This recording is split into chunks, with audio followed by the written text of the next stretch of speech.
It's going to be a lesson on how to write linear equations in slope-intercept form, and we're going to see it when given three different ways.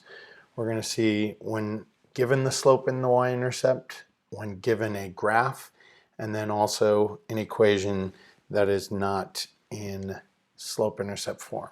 So let's deal with this first question. It says write the slope-intercept form of the equation of the line given the slope and the y-intercept. So we're given the slope is -2, the y-intercept is 5. We need to remember that slope-intercept form looks like this, where m represents the slope, b represents the y-intercept, that's where the line crosses the y-axis, and x and y are a point on the line, or a solution. We're going to only fill in for m, let's actually make that yellow, for m and b. So the information is only going to be filled in for the variables m and b.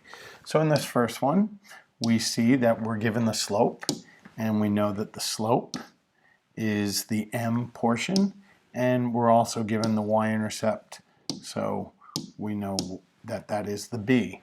So if we have this template, y equals mx plus b, we're going to replace the m with the slope, which is -2. We're going to add the x, and then what is my b value? My b is the y-intercept, so that would be 5. So my equation for the line with a slope of -2 that goes through the y-axis at 5 would be written as y equals -2x plus 5. So that would be your answer because it's in slope-intercept form. Let's look in the next one. Again, we start off with writing the template, y equals mx plus b. We're going to fill in information for two pieces. We're going to fill in the slope, and we're going to fill in the y-intercept. So this question is a little bit trickier because my slope is 0 and my y-intercept now is -5. So you can't leave it like this because you're going to simplify. 0x is equal to 0, and so my answer would be y equals -5. So there will be situations where the slope is 0 or the y-intercept is 0, and we have to be careful of that. So what I'd like you to do is this problem, this next one, is a u-try. So I'd like you to try this. You write the slope-intercept form of the equation of each line given the slope and the y-intercept. So if the slope and the y-intercept is equal to this, write an equation for it. So let's pause the video right now. You're going to write what you think it is, and once you're done, you're going to push play and see the answer. So the answer is y equals -1/3 x plus 2. Let's look at the next problem. Now we're going to give you a line. And we again are going to write it in slope-intercept form. So we still need to find out what the slope is and what the y-intercept is. So before they gave it to us, and this time we have to calculate it. So we know that slope is equal to the rise over the run from one point to another. So we have to find 2 points on this graph. Let's find 2 points first, and the 2 points should be meeting at a grid line. So let's look and see. All right, there's a grid line. That line crosses a grid line there. That's not a bad one. And right here. So I may have missed one in between, but it doesn't matter what 2 points you pick as long as you pick 2 points on a grid line. So let's look at this. I want to see how much do I rise. And I can start with this point and then go to this point, or I could start with this point, the top point, and go from the bottom point.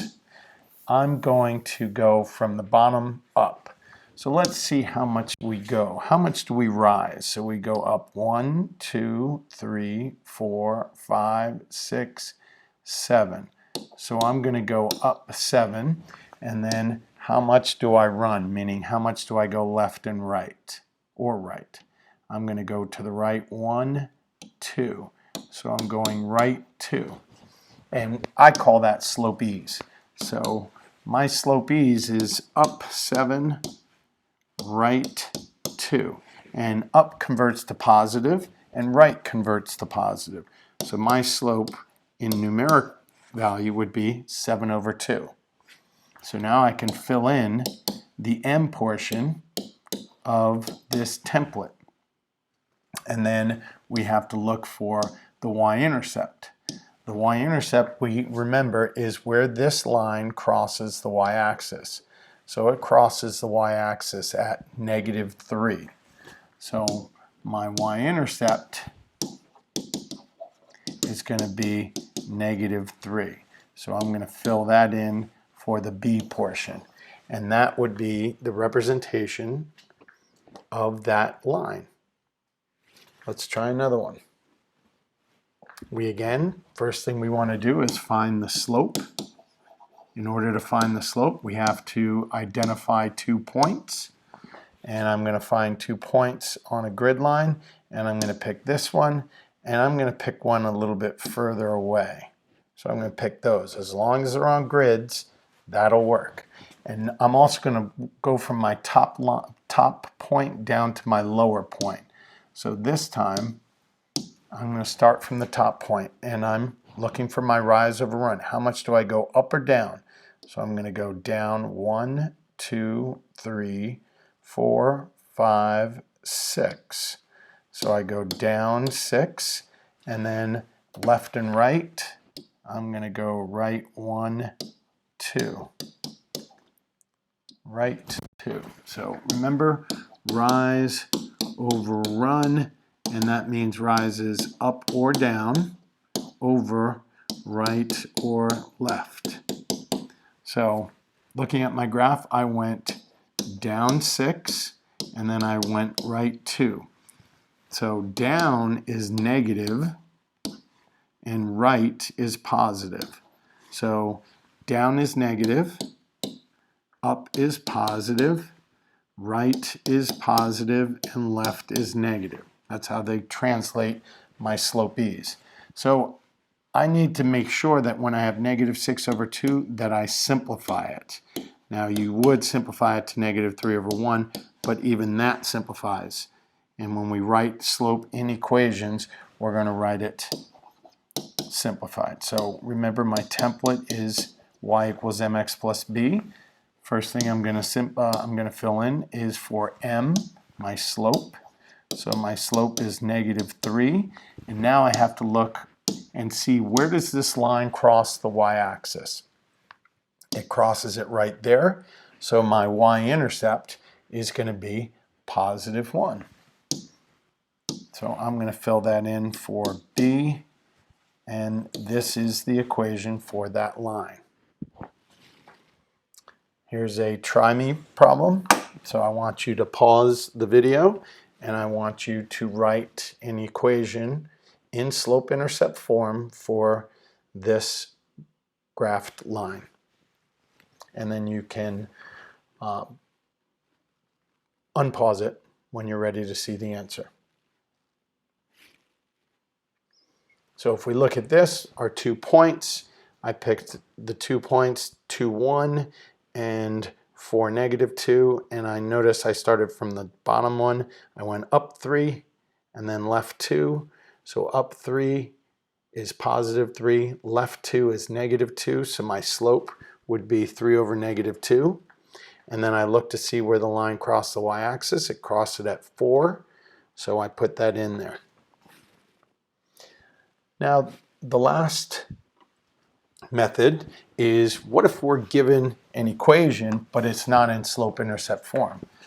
We know that the formula for slope-intercept form is y equals mx plus b, and hopefully you notice that you've isolated the equation for y. Y is isolated,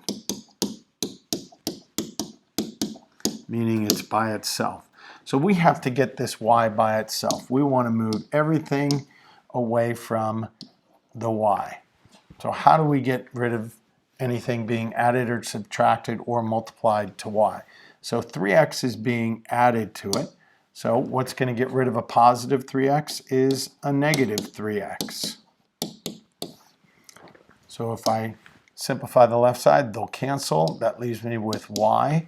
And I always want to write the variable because remember, our format has the variable x first and then the constant. So we want x to come first. So I would write negative 3x minus 1. I can't combine those because those are unlike terms. One's a variable, one's a constant. And now I have the equation in standard form, meaning my y is by itself.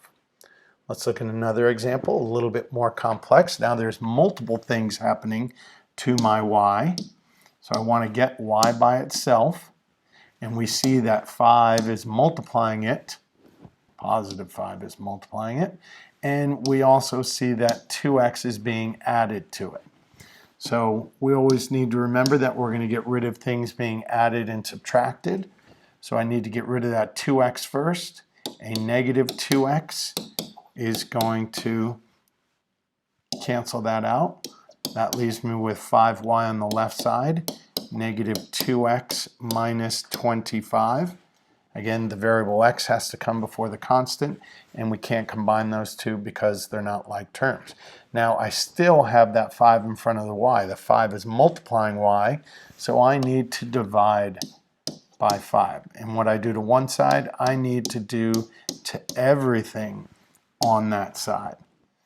So that will leave me with y isolated. We're left with negative 2/5 x, and negative 25 divided by 5 is negative 5. So my equation in slope-intercept form would be y equals negative 2/5 x minus 5.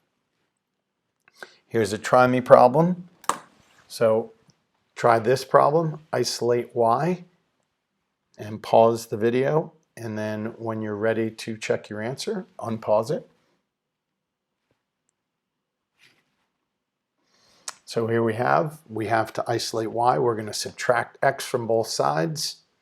That leaves me with 2y equals negative x plus 10. We need to get rid of the 2 multiplying by the y by dividing. The inverse of multiplication is division. We're going to divide everything by 2. And that leaves me with y equals negative 1/2 x plus 5. Hope that helps. Come and visit me during the Zoom if you have a question.